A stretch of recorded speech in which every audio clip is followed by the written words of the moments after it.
ಎಲ್ರಿಗೂ ನಮಸ್ಕಾರ. ನಾವಿವತ್ತು ಮಾಡ್ತಾ ಇರೋ ರೆಸಿಪಿ ಬಂದು ಶಾವಿಗೆ ಬಾತು. ಇದಕ್ಕೆ ನಾವು ಏನೇನು ಬೇಕಂತಂತಂದರೆ ಈರುಳ್ಳಿ, ಮೆಣಸಿನ್ಕಾಯಿ, ಟೊಮ್ಯಾಟೊ, ಕರಿಬೇವು, ಕೊತ್ತಂಬರಿ, ಆಮೇಲೆ ಕಡಲೆಬೇಳೆ, ಉದ್ದಿನಬೇಳೆ, ಸಾಸಿವೆ, ಜೀರಿಗೆ. ಇದಕ್ಕೇನು ಮಾಡ್ಬೇಕಂತಂದರೆ ನಾವು ಸ್ವಲ್ಪ ಆಯಿಲ್ ಹಾಕಿ ಈ ಥರ ಹುರ್ಕೊಂಡು ಹೋಗಬೇಕು. ಸ್ಟಾರ್ಟಿಂಗ್ ಹುರಿಯುವಾಗ ಸ್ವಲ್ಪ ಹೈ ಫ್ಲೇಮಲ್ಲಿ ಇಡಿ, ಆದರೆ ಕಂಟಿನ್ಯೂಸ್ ಕೈ ಆಡಿಸ್ತಾ ಇರಬೇಕು ಈ ಥರ, ಇಲ್ಲಾಂದರೆ ಇದು ಸ್ಥಳ ಸಿದೋಗ್ಬಿಡತ್ತೆ. ನೋಡಿ ಈ ಥರ ಗೋಲ್ಡನ್ ಬ್ರೌನ್ ಬರಬೇಕು, ಅಲ್ಲಿವರೆಗೆ ಈ ಥರ ಹುರ್ಕೊಬೇಕು. ಅದಾದಮೇಲೆ ಒಂದು ಪಾತ್ರೆಗೆ ಇದನ್ನ ಎತ್ತಿಟ್ಕೊಂಡು ಒಗ್ಗರಣೆ ಕೊಡೋಣ. ಆಯಿಲ್ ಹಾಕ್ಕೊಬೇಕು.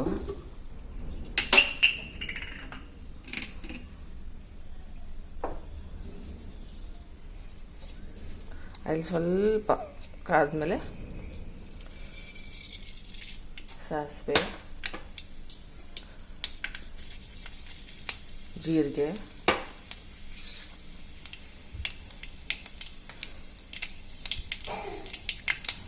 ಈ ಥರ ಸಾಸಿವೆ ಜೀರಿಗೆ ಸಿಡಿದ ಮೇಲೆ ಡೈರೆಕ್ಟ್ ಕರಿಬೇವು ಹಾಕಕ್ಕೆ ಹೋಗ್ಬಿಡಿ. ಅದು ತುಂಬ ಹೊತ್ತು ಬೇಯ್ದು ಹೊತ್ತೋಗ್ಬಿಡತ್ತೆ ಕರಿಬೇವು. ಅದಕ್ಕೆ ಇವಾಗ ಕಡಲೆಬೇಳೆ ಹಾಕಿ.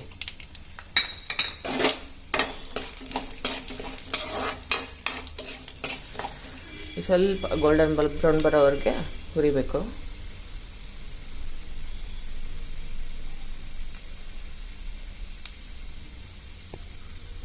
ನೋಡಿ ಇವಾಗ ಗೋಲ್ಡನ್ ಬ್ರೌನ್ ಬಂದಿದೆ. ಆಮೇಲೆ ಉಪ್ಪಿಟ್ಟಿಗಾಗಲಿ, ಶಾವಿಗೆ ಉಪ್ಪಿಟ್ಟಿಗಾಗಲಿ ಇದು ಕಡಲೆಬೇಳೆ, ಉದ್ದಿನಬೇಳೆ ಹಾಕೋದು ತುಂಬ ಇಂಪಾರ್ಟೆಂಟ್, ತುಂಬ ಟೇಸ್ಟ್ ಚೆನ್ನಾಗಿ ಬರುತ್ತೆ. ಇವಾಗ ಮೆಣಸಿನ್ಕಾಯಿ, ಈರುಳ್ಳಿನ ಹಾಕೋಣ, ಮತ್ತು ಕರಿಬೇವು,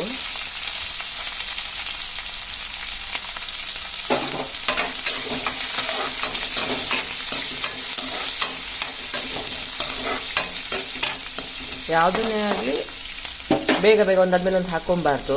ಎಲ್ಲ ಸ್ವಲ್ಪ ಚೆನ್ನಾಗಿ ಬೇಯಬೇಕು ಆಯಿಲ್ ಜೊತೆಗೆ. ಇದು ಸ್ವಲ್ಪ ಟ್ರಾನ್ಸ್ಪರೆಂಟ್ ಬರುತ್ತೆ. ಚೆನ್ನಾಗಿ ಬೇಯ್ದ್ಮೇಲೆ ಆಮೇಲೆ ಟೊಮೆಟೊ ಹಾಕಬೇಕು. ಸ್ವಲ್ಪ ಬೇಯಕ್ಕೆ ಬಿಡೋಣ. ಇವಾಗ ನೋಡಿ ಈರುಳ್ಳಿ ಬೆಂದಿದೆ. ಇವಾಗ ಟೊಮೆಟೊ ಹಾಕೋಣ.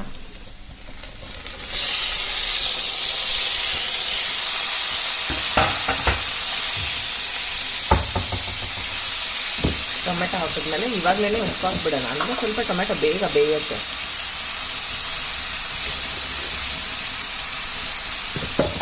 ಸ್ವಲ್ಪ ಟೊಮೆಟೊ ಬೇಯಲಿ. ಒಂಚೂರು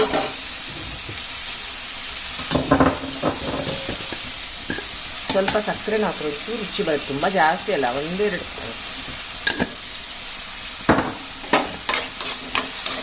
ಸ್ವಲ್ಪ ಬೇಯಲಿ. ಇವಾಗ ನೋಡಿ ಟೊಮೆಟೊ ಬೆಂದಿದೆ. ಇವಾಗ ಏನು ಮಾಡ್ಬೇಕಂತಂದರೆ, ಜಾಸ್ತಿ ಜನ ಯೂಸ್ ಮಾಡಲ್ಲ ಇದನ್ನ, ಬಟ್ ನಾವು ಯೂಸ್ ಮಾಡ್ತೀವಿ. ಸ್ವಲ್ಪ ಅರಿಶಿನ ಹಾಕಿ, ಕಲರು ಚೆನ್ನಾಗಿ ಬರುತ್ತೆ, ಆಮೇಲೆ ಟೇಸ್ಟು ಚೆನ್ನಾಗಿ ಬರುತ್ತೆ. ಅರಿಶಿನ ಹಾಕಿದ್ಮೇಲೆ ಉಪ್ಪಿಟ್ಟಿಗೂ ಹಾಕ್ಬೋದು, ಶಾವಿಗೆ ಬಾತ್ಗೂ ಹಾಕ್ಬೋದು. ಒಂದ್ಸರಿ ಹಾಕಿ ನೋಡಿ, ತುಂಬ ಚೆನ್ನಾಗಿ ಬರುತ್ತೆ ಟೇಸ್ಟು. ಇವಾಗ ಏನು ಮಾಡಬೇಕಂದ್ರೆ, ಇವಾಗ ನಾವು 1 ಕಪ್ ಅಷ್ಟು ಶಾವಿಗೆ ತೊಗೊಂಡಿವಿ ಅಂದರೆ ಒಂದೂವರೆ ಅಷ್ಟು ನೀರು, ಆ ಥರ ನೋಡಿಕೊಂಡು ನೀರು ಹಾಕಬೇಕು. ನೀವು ಜಾಸ್ತಿ ನೀರು ಹಾಕಿದರೆ ಅದೇನಾಗುತ್ತೆ, ತುಂಬ ಮೆತ್ತಗೆ ಆಗಿಬಿಡುತ್ತೆ. ನಿಮ್ಗೆ ಉದ್ರುದ್ರಾಗಿ ಶಾವಿಗೆ ಬಾತ್ ಬೇಕಂತಂದರೆ ನೀವು 1 ಕಪ್ ಶಾವಿಗೆಗೆ 1.5 ಅಷ್ಟು ನೀರು ಹಾಕಬೇಕು. ಇದು ನೀರು ಹಾಕಿದ ಮೇಲೆ ನಾವು ಕೊತ್ತಂಬರಿನ ಹಾಕಬೇಕು. ನೀವು ಒಗ್ಗರಣೆ ಜೊತೆ ಹಾಕಬೇಡಿ.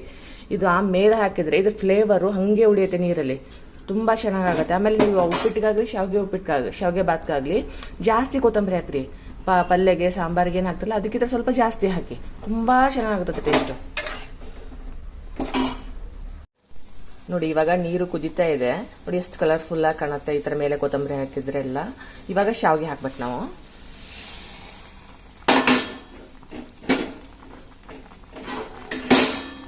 ಇದೇನಂತಂದರೆ ಈ ಶಾವಿಗೆ ಸ್ವಲ್ಪ ಬೇಯಕ್ಕೆ ಟೈಮ್ ತೊಗೊಳತ್ತೆ. ಅದಕ್ಕೆ ಏನು ಮಾಡಬೇಕು, ಸ್ಟಾರ್ಟಿಂಗು ಫುಲ್ ಹೈ ಫ್ಲೇಮಲ್ಲೇ ಇಡಿ. ಯಾವಾಗ ಅದು ನೀರೆಲ್ಲ ಉಣ್ಕೊಳತ್ತಲ್ಲ, ಇನ್ನೊಂದು ಚೂರೇ ಸ್ವಲ್ಪ ಮೀನ್ಸ್ ಒಂದು 5 ಇಲ್ಲ 10% ನೀರಿರೋವಾಗ ಮಾತ್ರ ನಾವು ಫುಲ್ ಲೋ ಫ್ಲೇಮಲ್ಲಿಟ್ಟು ಒಂದು 5 ಮಿನಿಟ್ಸ್ ಕ್ಲೋಸ್ ಮಾಡಿ ಬಿಟ್ಬಿಡ್ಬೇಕು. ಹಂಗೆ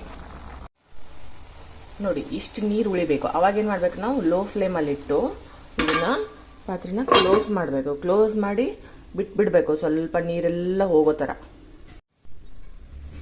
ನೋಡಿ ಇದು ಈ ಥರ ರೆಡಿ ಆಗಿರುತ್ತೆ. ಇದು ರೆಡಿ ಆಗಿದ್ದೇನೆ ಇಲ್ವಾ ಕಂಪ್ಲೀಟ್ ಅಂತ ಚೆಕ್ ಮಾಡೋದು ಹೆಂಗಂತಂದರೆ, ಒಂಚೂರು ಕಿವಿಗೊಟ್ಟು ಅದ್ರ ಹತ್ರ ಇಟ್ಕೊಂಡು ಕೇಳಿ. ಅದರಲ್ಲಿ ಸೌಂಡ್ ಗುಳ್ಗುಳು ಅಂತ ಸೌಂಡ್ ಬರುತ್ತೆ ನೀರು ಇನ್ನೂ ಇದ್ದರೆ. ಇದು ನೀರಿಲ್ಲ ಅಂತಂತಂದರೆ ಅದು ಫುಲ್ ಸೌಂಡ್ ಕಡಿಮೆ ಆಗಿರುತ್ತೆ. ಆವಾಗ ನಮ್ಗೆ ರೆಡಿ ಆಗಿದೆ ಅಂತ ಅರ್ಥ. ಓಕೆನಾ? ನೋಡಿ ಈ ಥರ ಉದುರುದ್ರಾಗಿ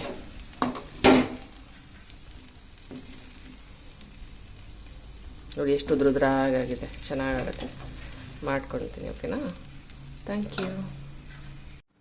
ಹಲೋ ಗೈಸ್, ಇವತ್ತು ನಮ್ಮಮ್ಮ ಶಾವಿಗೆ ಉಪ್ಪಿಟ್ಟು ಮಾಡಿದ್ದಾರೆ. ಲೈಕ್ ಆಮೇಲೆ ಸಬ್ಸ್ಕ್ರೈಬ್ ಮಾತ್ರ ಮಾಡೋದು ಮರಿಬೇಡಿ. ಆಮೇಲೆ ನಮ್ಮನ್ನ ಸಬ್ಸ್ಕ್ರೈಬ್ ಮಾಡಿಬೇಡಿ, ಚಾನಲ್ನ ಸಬ್ಸ್ಕ್ರೈಬ್ ಮಾಡಿ. ಜಾಸ್ತಿ ಮಾತಾಡೋದು ಬೇಡ, ಸೀದಾ ತಿನ್ನಕ್ಕೆ ಹೋಗೋಣ.